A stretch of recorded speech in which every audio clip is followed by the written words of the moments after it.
മുഖ്യമന്ത്രിക്കെതിരെ വധഭീഷണി മുഴക്കിയ സംഭവത്തിലെ ഹൈക്കോടതിയുടെ ഉത്തരവ് 2021 മുഖ്യമന്ത്രി ശ്രീ വിജയൻ അധികാരമേറ്റ ഉടനെ അദ്ദേഹത്തിനെതിരെ വധഭീഷണി മുഴക്കിയ അഭിജിത്ത് എന്നയാൾ പയ്യന്നൂരുകാരനാണ്. അതിനെ സംബന്ധിച്ച് പോലീസ് കേസ് രജിസ്റ്റർ ചെയ്തു. ആ കേസ് ഇപ്പം നടന്നു വരികയാണ്. ആ കേസിൻ്റെ കോടതിയിലുള്ള നടപടിക്രമം കണ്ട് പേടിച്ചിട്ട് അയാൾ ഹൈക്കോടതി വന്നതാണ്. ഹൈക്കോടതി കൃത്യമായിട്ട് ഒരു കാര്യം പറഞ്ഞു. പ്രതി വിചാരണ നേരിട്ടേ പറ്റുള്ളൂ.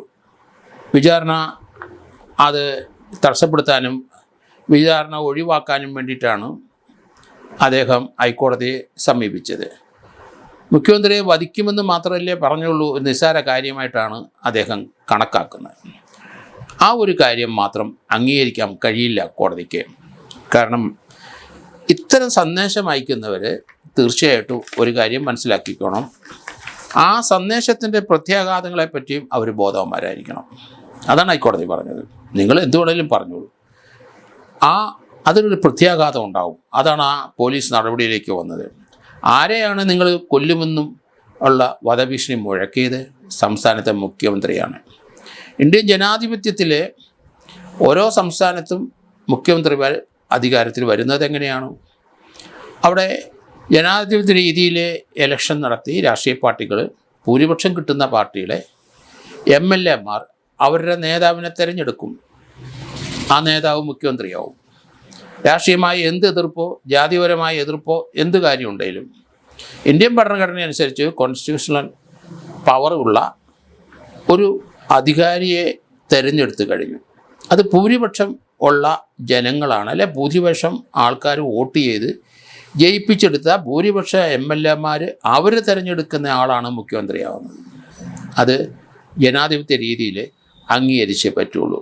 അഭിപ്രായ വ്യത്യാസം രാഷ്ട്രീയപരമായി അദ്ദേഹത്തിനെതിരായിട്ടുണ്ടാവാം, അഭിപ്രായ വ്യത്യാസം മതപരമായിട്ട് അദ്ദേഹത്തിന് ഉണ്ടാകാം, അഭിപ്രായ വ്യത്യാസം അദ്ദേഹത്തിൻ്റെ സംസാരത്തിലും പെരുമാറ്റത്തിലൊക്കെ ഉണ്ടാവും.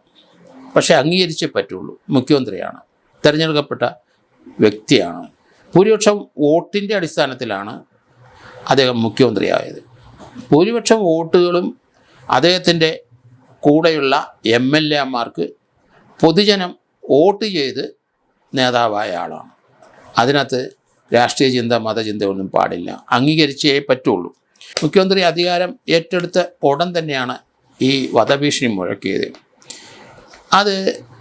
അതിന് അവിടെ കേസെടുത്തു പയ്യന്നൂർ. ആ കേസിൻ്റെ വിചാരണ മുന്നോട്ട് പോയി. വിചാരണയിൽ അദ്ദേഹത്തിന് ചില കാര്യങ്ങൾ മനസ്സിലായി. ഇത് വധഭീഷണി മുഴക്കിയാൽ തീർച്ചയായിട്ടും അതിനെ ഒരു 7 വർഷം വരെ തടവുണ്ട്. അത് നമ്മൾ മറന്നു പോകരുത്. കാരണം ആ 506 IPC പ്രകാരം ആണ്, അല്ലെങ്കിൽ BNS 351 punishment of criminal intimidation, ഭീഷണിയാണ്. അത് 7 വർഷത്തെ തടവ് അനുഭവിച്ചേ പറ്റുള്ളൂ. അതിന് തെളിവുണ്ടെങ്കിൽ. അതിന് തെളിവ് അദ്ദേഹത്തിന് ഡിജിറ്റലായിട്ടാണ് കൊടുത്തതെന്ന വാട്സാപ്പ് മുഖേനയാണ് അത് പറഞ്ഞിരിക്കുന്നതെന്ന് തോന്നുന്നു. ഭീഷണി അനുസരിച്ച് ഒരു അറ്റംപ്റ്റ് കൂടെ നടത്തിയാൽ, ആ രീതിയിൽ ഏതെങ്കിലും ഒരു അറ്റംപ്റ്റ് വല്ലതും ഉണ്ടോ ഇല്ലോ നമുക്കറിയത്തില്ല. അത് IPC 511/62.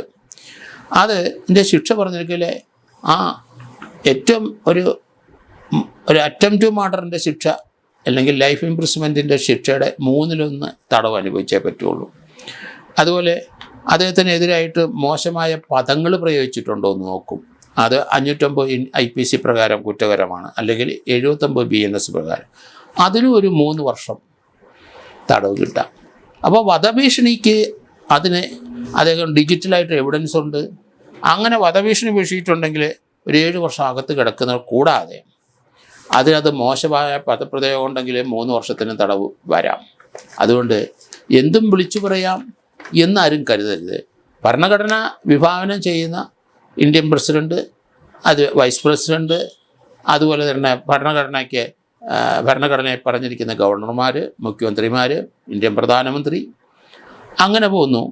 ആ ഭരണഘടന അനുസരിച്ച് തിരഞ്ഞെടുക്കപ്പെട്ട ജനപ്രതിനിധികളാണ് നമ്മളെ ഭരിക്കുന്നത്. അത് രാഷ്ട്രീയമായ വിദ്വേഷം ഉണ്ടെങ്കിൽ തന്നെയും അവരെ തെറി വിളിക്കുന്നതും ചീത്ത വിളിക്കുന്നതും ആ പദവിയെ ഹനിക്കുന്നതും പദവിക്കെതിരായ ശബ്ദം ഉയർത്തുന്നതും ആ പദവിയിലിരിക്കുന്ന ആ വ്യക്തിയെ ആരായാലും ശരി, ഏത് ജാതിക്കാരനായാലും ഏത് രാഷ്ട്രീയക്കാരനായാലും ശരി, നമ്മൾ അംഗീകരിച്ചേ കഴിയുള്ളൂ, ബഹുമാനിച്ചേ കഴിയുള്ളൂ. അത് മുഖ്യമന്ത്രി പദമാണ്. അതാരും മറന്നു പോകരുത്. ആർക്കും എന്തും കയറി പറയാം എന്ന് വിചാരിച്ച് കളയല്ലേ. കേരള ഹൈക്കോടതി അത് തന്നെയാണ് ഒബ്സർവ് ചെയ്തിരിക്കുന്നത്. ജനാധിപത്യ രീതിയിൽ തിരഞ്ഞെടുക്കപ്പെട്ട ഒരു മുഖ്യമന്ത്രിയാണ്. ആ മുഖ്യമന്ത്രിക്കെതിരായിട്ടൊരു വധഭീഷണി മുഴക്കിയാൽ ആ കേസ് നിസ്സാരമായിട്ട് കളയാൻ കഴിയില്ല എന്ന് ഹൈക്കോടതിയിലെ സിംഗിൾ ബെഞ്ച് വിധിച്ചു കഴിഞ്ഞു. അതിന് ഹൈക്കോടതി പറഞ്ഞിട്ടുണ്ട്. അതിൻ്റെ 2021 കേസാണ്. ഇപ്പോൾ 2025 ആയിരിക്കുന്നു. വിചാരണ നേരിട്ടേ ഒക്കൂ. കോടതിയുടെ നീക്കം അങ്ങനെയാണ്. കാരണം അതിന് എവിഡൻസ് ഉണ്ടെങ്കിൽ കോടതി ശിക്ഷിക്കും, 7 വർഷം വരെ ശിക്ഷിക്കും. ഒരു വാക്കായിരിക്കും നിങ്ങൾക്ക് മുടക്ക്, അല്ലെങ്കിൽ ഒരു വാക്കിലായിരിക്കും അത് പറയുന്നത്. പക്ഷെ അത് മതി.